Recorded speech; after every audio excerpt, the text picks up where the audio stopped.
In one line, can you tell us a little bit about yourself? Um, I'm Rudy Bropleh, a poor boy who grew up with a lot of grime and spent a lot of time in the gutter, but I've benefited tremendously from the grace of God. And that's my greatest claim to fame, that God, who is rich in mercy, so a wretched man like me, he's working something out of my life. I mean, beyond that, all the other stuff is not important, but people need to know. Um, I am an economist turned pastor, so I was going to be a corporate lawyer.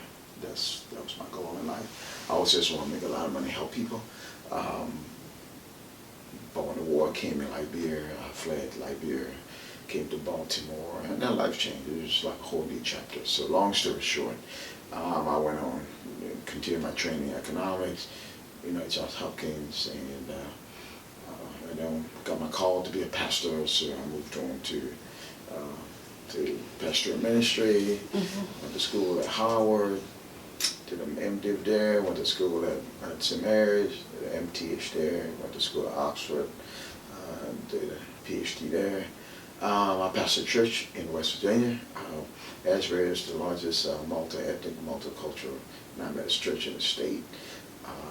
In our time there, we've moved from a one-classroom church to a mega facility. We built twice in the last 8 years. And we do a lot of ministry, not just locally, but globally. And we try to help people. And that's what we do. I also teach at a college. I teach contemporary economics, macroeconomics, microeconomics. And I do a lot of economic empowerment, leadership development around the globe. So I travel a lot. I do a lot of training. And I teach leaders how to lead and people how to do small community building. So in a nutshell, yeah, that's what I do. Okay, today I would want us to talk about pride. So my first question is going to be, what do you think is pride? Or what does it mean for somebody to say, oh, you were proud? Well, context is everything, but I think generally when people say it's a proud person, it's a negative connotation. And the Bible talks about that. The Bible talks about being prideful. In fact, Scripture says that pride goeth before the fall. So in other words, pride can lead to fall or to failures or to God not being pleased with people. So what is pride? So pride, I think, is a kind of attitude that, a kind of arrogance that says, I'm better than you, I know more than you, and you can't be where I am, something like that. That's a prideful behavior. Okay. So are there any circumstances where pride is a good thing?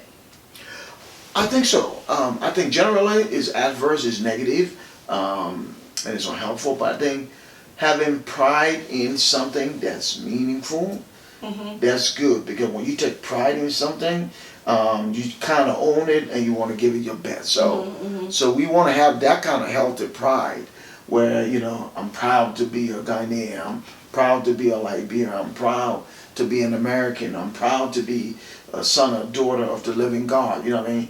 Or I take pride in my profession, and so I do it well. So under those circumstances, pride can be an impetus because it's positive. It is one of those things that drive me. I am meticulous about what I do. I don't want to be sloppy. You know what I mean? I want to do what I do and do it well. So under those circumstances, you can use your pride as a driver to help you do what you do and do it good. I think you probably mentioned them, but I still would want you to answer it again. So what are some of the things to look out for to let you know, no, I'm being proud, I need to watch it?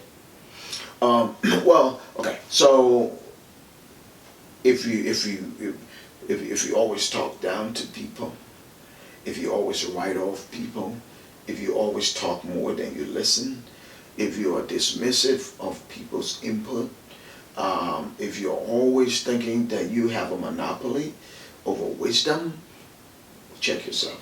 It's probably prideful. If you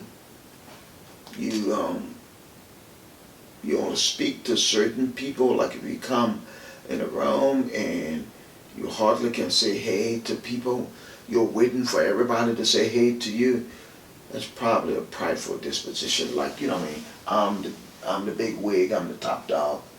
Y'all need to come talk to me and that kind of thing. And when we get like that, I think you check yourself because you're probably on that road to pride. Okay. So I think you mentioned something like pride comes before destruction. Pride comes before. So how can we overcome pride? Like practical ways where like somebody says, okay, I noticed some of these things in my life. How can one overcome pride? Okay. So that's a pretty good question. So here's what I would say. First of all, to me, the main way you overcome pride is twofold. First, you ask God, help me to stay humble. See, God gave us prescription. We just don't follow it. Humility is the opposite of pride. So, in fact, the Bible says the pride shall be brought low, the proud shall be brought low, but the humble, right, shall be exalted. So humility. So practical ways. First, you value all people and their input. Okay, I've had the privilege. I've traveled the world. I've worked on 6 continents. I've seen a lot of people in different continents. Sometimes I'm the trainer. I'm the conference leader. A lot of times. Other times I am part of a conference or being trained. You know, part of the trainees. Well, I can tell you, so many times I went to places and I look at the resume of the people who train. I'm like, what?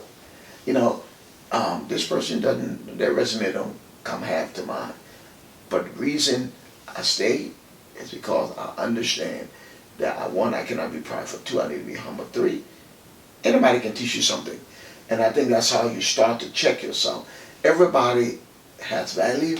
Everybody can make a meaningful contribution. And anybody can be a teacher to you. So if you start to feel that way, to me, you start to check yourself. So for example, I come in the room, I see people, hey guys, how you doing? Stuff like that. I don't come and say, well, they don't know who I am, I'm Dr. So-and-so. No, that don't matter, because in that room, there may be somebody that will teach you something you don't know, tell you something you haven't heard, show you something you haven't seen. So I think that's one of the biggest ways to recognize that no matter who you are, what position you hold, how much money you got, how many degrees are next to your name, that you are not the best person on planet Earth. Other people have value, have secret worth, have meaning, and they can teach you something. Okay. So you start to value people, and then your attitude toward people get a little better, And to me, you can build healthier relationships there. For me, I think I'm still a work in progress, but one thing. We all are. But one thing that helped me is when I heard the story about the prophet Balaam and the donkey, and how God used the donkey to speak to the prophet, and he dismissed the donkey. But so with me, what that story did to me is that regardless of what happens, even if it's very annoying, I still step back and assess it and be like, why did this person say this, or why did this? I'm always willing to learn from every experience. So that's how initially, I'm more often than not, I'm defensive, and that's what I'm hoping I could get over. But since after I heard that story, it's helped me. So, okay, to run this whole thing up, can you say something to anybody who's watching this with reference to pride or living life? Well, so pride can be good in some instances. Pride is bad in most instances. So you gotta know the difference. Pride, when it is used as a driver to do good, to be careful about what you do, to want to do things well, that's great. Pride, when it causes you to look down at other people because you think they're not good enough, they're not up to your standard, they're not in your class, they don't belong to your circle, you're better than them because of what you got or where you've been or who you know, that's bad. But not only is that bad, that's sinful, because God talks about that. And God doesn't like prideful people. And he said that the prideful people will be brought low. I don't know about you, but I don't want God coming against me. I definitely don't want to be making him angry, because when you do, you run into trouble. So I think we should stay away from prideful behaviors. I think we should take pride in a way ways that help us do good, healthy things, like I'm proud to be an American or something like that, that's fine. But in most other contexts, it's not good. I think generally, all of the things God had put into our pathway, the things He showed us, the things He allowed us to learn, is for our good and for His glory. So at the end of the day, all things are to work together for good.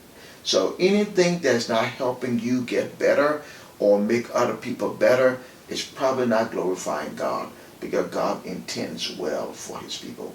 And so if pride help push you forward in terms of owning your stuff and doing well by it, great. If pride debilitates you and messes up your relationship with people, stay away from it. And not just that, but a whole bunch of other things, you know. Yeah. Thank you very much. It was very nice of you. Very insightful to talk to you. Thank you. Sure, my pleasure. Okay. Thank you.